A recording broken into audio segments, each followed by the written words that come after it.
కీర్తి, కీర్తి, ఏమిటండి? నేను ఇంటి సంగతులు ఏమీ పట్టించుకోవట్లేదన్నావుగా, ఇప్పుడు చూడు, హెయిర్ ఆయిల్ దగ్గర నుంచి నెయిల్ పాలిష్ దాకా మొత్తం అన్ని తీసుకొచ్చేసాను. ఇవన్నీ నేను తెమ్మనలేదే. నువ్వు తెమ్మంటే నేను తేవడం మామూలే, కానీ బాధ్యత గల ఇంటి యజమానిగా ఇవన్నీ తీసుకురావడం నా ప్రథమ కర్తవ్యం. అమ్మగారు గ్యాస్ అంటే ఇప్పుడు నేను చెప్పినంత గ్యాస్ అని నీ ఉద్దేశమా? అది కాదండి, ఇంట్లో గ్యాస్ అయిపోయిందని కొత్త సిలిండర్ కావాలని అమ్మగారికి చెప్తున్నానండి.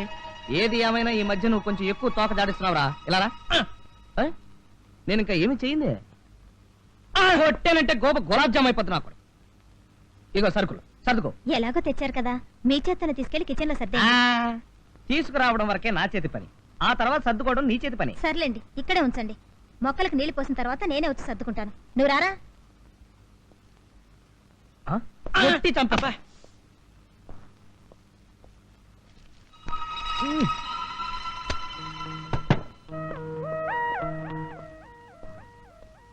డూప్లికేట్ డైరీ చదివాక కీర్తి రియాక్షన్ ఎలా ఉంటుందో చూడాలి.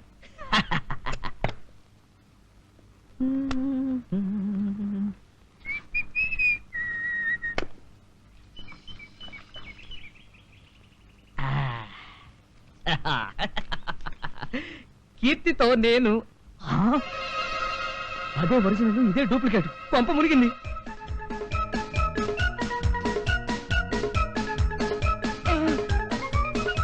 అదేంటండి కట్టేస్తూనే వచ్చేసారు? చల్లటి గాలి కోసం. ఎవరి పని వాళ్ళు చూసుకోండి. అమ్మగారు డైరీ.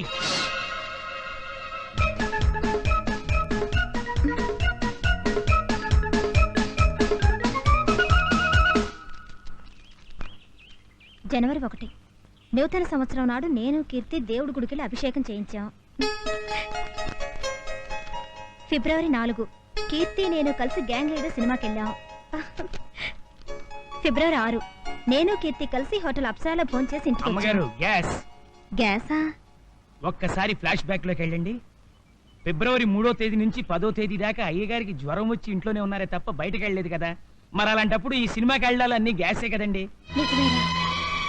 మరైతే ఎందుకు ఇలా రాశారంటావు? మీరు డైరీ కోసం తంటాలు పడుతున్న సంగతి అయ్యగారు తెలుసుకుని ఉంటారు.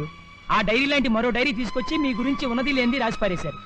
ఈ మధ్య అయ్యగారు ఎందుకు అబద్ధాలు చెప్పి నందుతాగా చేస్తున్నారా? మీరు అలా కంట తడిపెట్టకండి అమ్మగారు.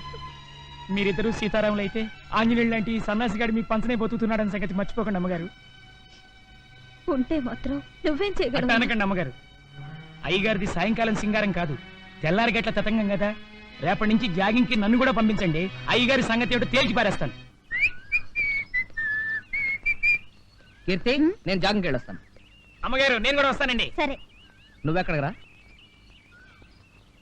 కొట్టానంటే గోప గులాబ్ జామ్ అయిపోతున్నా. ఆ చూపేంట్రా, నువ్వెక్కడికి? మార్నింగ్ వాకింగ్ అండి. పెళ్లికి వెళ్తూ పిల్లిని చక్కర పెట్టుకెళ్ళినట్టుగా వాకింగ్కి వెళ్తూ మళ్ళీ నువ్వు ఒకడా వెనకాల? ఇప్పుడు మీరు వెళుతున్నది పెళ్లికేం కాదుగా. అంటే నువ్వే నా వెనకాల విని డిటెక్షన్ ఏర్పాటు చేసావా? డిటెక్షన్ అనే ఎందుకు అనుకోవాలి? ఇప్పుడు రోజులు ఎలా ఉన్నాయో చూస్తూనే ఉన్నావుగా. బయటికి వెళ్ళిన మనుషులు తిరిగి ఎలా వస్తారో ఎవరు చెప్పలేకపోతున్నాం. అందుకని వీళ్ళు నా బాడీ గార్డ్ ఏర్పాటు చేసావా? సరే పద. పదరా. మనం ఊరు వదిలి చాలా దూరం వచ్చేసినట్టున్నాం. అవునండి, మన ఊరు ఇక్కడికి 30 కిలోమీటర్ల దూరం. చెప్పులే పరా. చెప్పులు ఎందుకండి?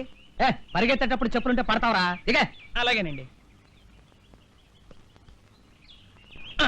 జేబులో డబ్బులు ఏమైనా ఉన్నాయా? 5 రూపాయలు ఉన్నాయండి. అబ్బా, ఇటు. ఎందుకండి? నోటు పరిగెట్టేటప్పుడు కింద పడిపోతారా? ఇటు.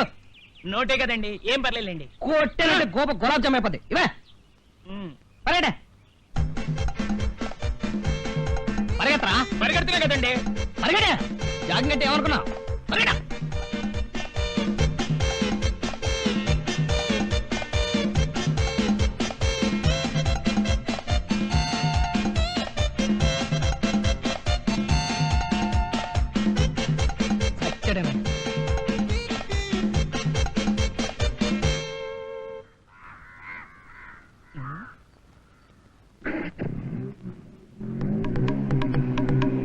అయ్యారండి, అయ్యారండి, అయ్యారండి.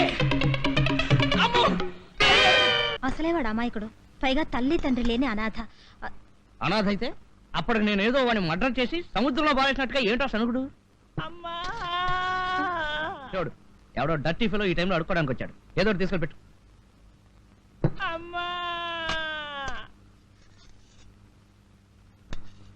అయ్యా వస్తుందిరా. అమ్మా అమ్మా తీసుకో. ఆ! నేను అడుక్కునేవాడిని కాదమ్మా, సన్నాసిని. సన్యాసి నువ్వా? ఆ ఎరా రాస్కెల్, జాగింగ్ కని వచ్చి ఎక్కడ పారిపోయావరా? నేను పడిపోయినా. నువ్వు కాకపోతే నేనా? వెతకలేక చచ్చాను. అది కాదండి మీరు. నోర్మై! కొట్టానంటే గోప గులాబ్ జామ్ అయిపోద్ది. నోరు తెరిస్తే అన్ని అబద్ధాలే. ఇంకెప్పుడు జాగింగ్ వచ్చి నన్ను టెన్షన్ లో పెట్టక. ఆ! చూడండి అమ్మా, అమ్మా నన్ను 30 మైళ్ళ దూరం తీసుకెళ్లి కాళ్ళకి చెప్పులు లేకుండా నా జేబులో డబ్బులు తీసేసుకుని వదిలేసింది చాలక పైగా నాదే తప్పంటూ ఎలా డబ్బా ఇస్తున్నారో చూసారా అమ్మా? చూడపోతే ఇదంతా ఈయనే కావాలని ఆడుతున్న నాటకంలా ఉంది. అయితే మీరు ఊరికి వెళ్ళక తప్పదా? తప్పదు కాబట్టి వెళ్తున్నాను స్వాతి. ఎన్ని రోజులు? 168 రోజులే కాదు, గంటలు. అంటే ఖచ్చితంగా వారం రోజులు.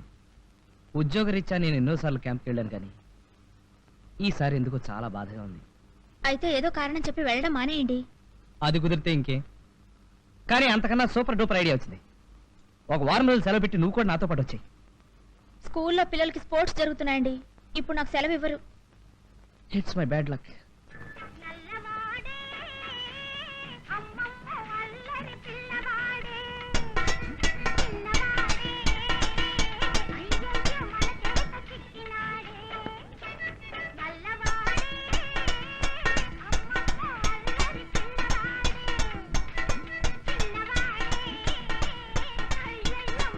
సన్యాసి, ఇక్కడేం చేస్తున్నావురా?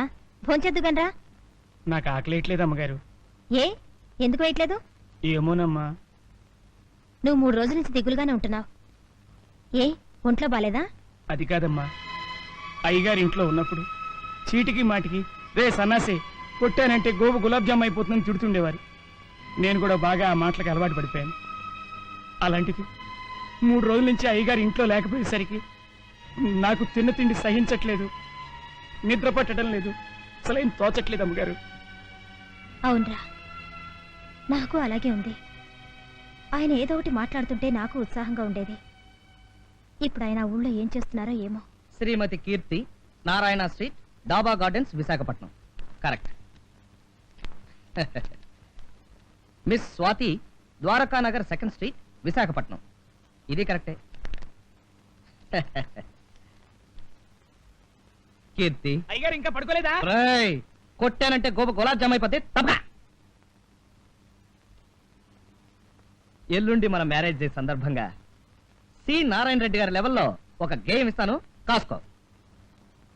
కీర్తి నా ప్రియ భార్యామణి, అయ్యింది 2 ఏళ్ల క్రితం మన పెళ్లి, సాగింది మన సంసారం తుళ్ళి తుళ్ళి, మనల్ని చూసి ఏడ్చారు రతి మన్మధులు కుళ్ళి కుళ్ళి, ఈ మ్యారేజ్ డే రావాలి మళ్ళీ మళ్ళీ, శభాష్ అని కోరుకుంటూ నీ భర్తామణి రాజా. ఇది మామూలే. స్వాతి, వేటూరి సుందరరామూర్తి లెవెల్లో నీకు కూడా ఒక గేమ్ ఇస్తాను, కాసుకో. నీవు నేర్పించా ఒక గొప్ప డ్రిల్లు, దాంతో అయ్యింది నా మనసొక పిండి మిల్లు, నా ఎదలో గుచ్చావు ఒక మెత్తటి ముళ్ళు, నీవు లేకుంటే నేను అయిపోతాను డల్లు. ఇట్లు నీ రాజా. స్వాతి,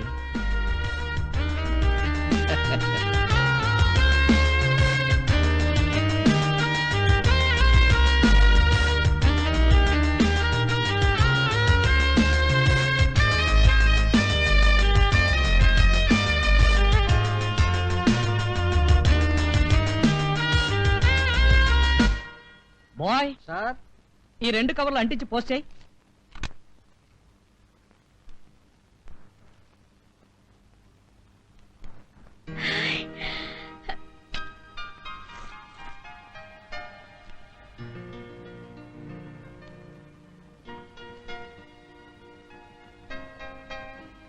కీర్తి, నా ప్రియ భార్యామణి, అయ్యింది 2 ఏళ్ల క్రితం మన పెళ్లి, సాగింది మన సంసారం తుళ్ళి తుళ్ళి, మనల్ని చూసి ఏడ్చారు రతి మన్మధులు కుళ్ళి కుళ్ళి, ఈ మ్యారేజ్ డే రావాలి మళ్ళీ మళ్ళీ అని కోరుకుంటూ నీ భర్తామణి రాజా.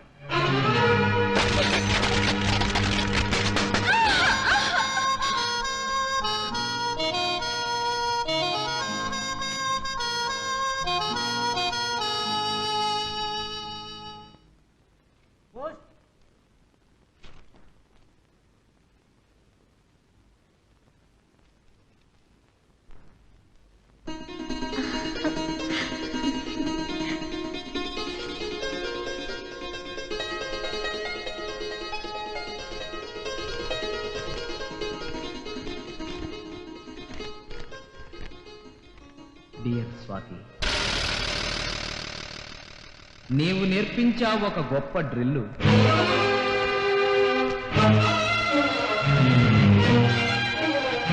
దాంతో అయ్యింది నా మనసుక పిల్లు. నా ఎదలో గుచ్చావు ఒక మెత్తటి ముళ్ళు. నీవు లేకుంటే నేను అయిపోతాను తల్లి. ఇట్లు నీ రాజా.